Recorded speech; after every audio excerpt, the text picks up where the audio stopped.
ABC योग के अंतर्गत पिछले वीडियो में मैंने आपसे आत्मा के विषय में चर्चा की थी और इस वीडियो में भी मैं आपसे आत्मा की सर्वव्यापकता और सर्वंतर्यामी होने के विषय में चर्चा करूंगा।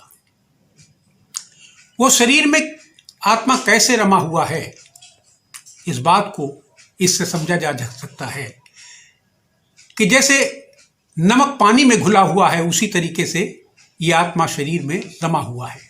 इस बात को एक श्लोक से कहते हैं कि खाद्यम उत्पाद्य विश्वमन प्रविश्य गूढ़म अन्नादि कोष्ठुजाले कवियो विविच युक्त औघातो ये तंडुलो ददात तत्वमस्तत्वम।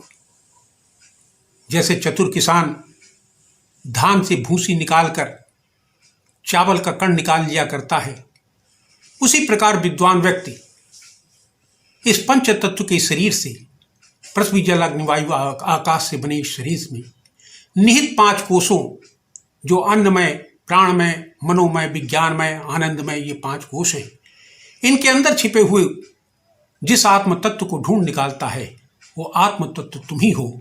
ये बात ये श्लोक कहता है।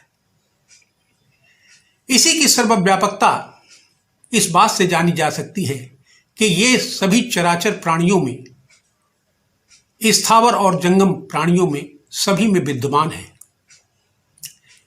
ये जल के अंदर व्याप्त है, जल इसका शरीर है, जलों को ये नियमित रखता है और जल के बाहर भी है।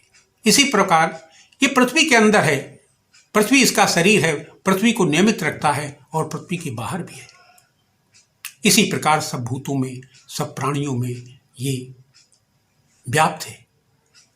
इस बात को ईशावास्य उपनिषद के एक श्लोक में कहा गया है कि ओमीशावास्यमिदमग्गुम सर्वमिद किम च जगत्याम जगत तेन तक तेन भुंजी था माग्रधा कशिशुद्धनम। ये जगत ईश्वर का बनाया हुआ है, इसमें ईश्वर की आत्मा व्याप्त है। इसके संसाधनों का उपयोग आवश्यकता अनुसार करो, लालच मत करो, इसका संग्रह मत करो, क्योंकि ये सोच कर तो देखो कि ये धन किसके साथ गया है, और ये भी ध्यान रखो कि तुम्हारे आगे आने वाली जनरेशन भी, तुम्हारे आगे आने वाले बच्चे भी इसका उपभोग करेंगे।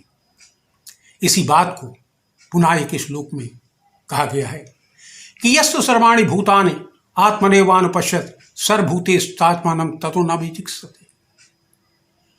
जो मनुष्य अपने में सब जगत को और सब भूतों में अपने को देखता है, फिर वो किसी से नहीं घृणा नहीं करता।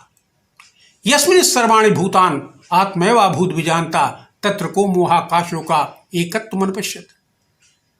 जब मनुष्य में ये भावना जागृत हो जाती है कि ये सब जगत उसी का है, ये सब प्राणी उसी के समान हैं, फिर वो किसी से मोह और किसी के प्रति शोक नहीं करता।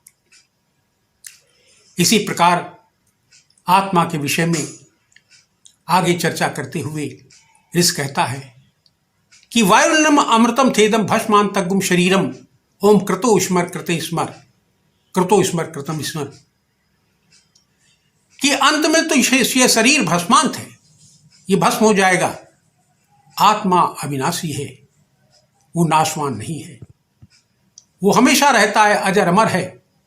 इस वजह से अपने करे हुए बुरे कर्मों को, अच्छे कर्मों को हमेशा ध्यान रखो और कोशिश करो अच्छे बनने की, और हमेशा अपने शुभाशुभ कर्मों की आलोचना करते रहो ताकि तुम नेक इंसान बन सको, और ईश्वर से प्रार्थना भी करते रहो कि हे भगवान मुझे अच्छा इंसान बना दो। और अंत में एक श्लोक के माध्यम से इस चर्चा को समाप्त करूंगा। वो परमात्मा की विशालता के विषय में बताता है। कहता है कि ओम पूर्णमदः पूर्णमिदं पूर्णात् पूर्णमुदच्यते पूर्णस्य पूर्णमादाय पूर्णमेवावशिष्यते। वो ईश्वर पूर्ण है। ओम पूर्णमदः, वो ईश्वर पूर्ण है। पूर्णमिदं, उसका बनाया हुआ ये जगत भी पूर्ण है। सुंदरता में, सुनियमों में, योग्यता में हर प्रकार से पूर्ण है। और उस पूर्ण से पूर्ण निकाल देने पर भी जो अवशेष बचता है वो भी पूर्ण है। ईश्वर हमेशा पूर्ण ही है।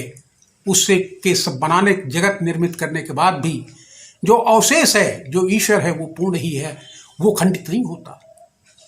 ओम शांति शांति शांति। ऋषि प्रार्थना करता है कि हे भगवान, मुझे शांति दो, शांति दो, शांति दो। इस प्रकार ये वीडियो समाप्त करता हूँ और आगे भी आपसे इसके विषय में चर्चा करूँगा। नमस्कार, धन्यवाद।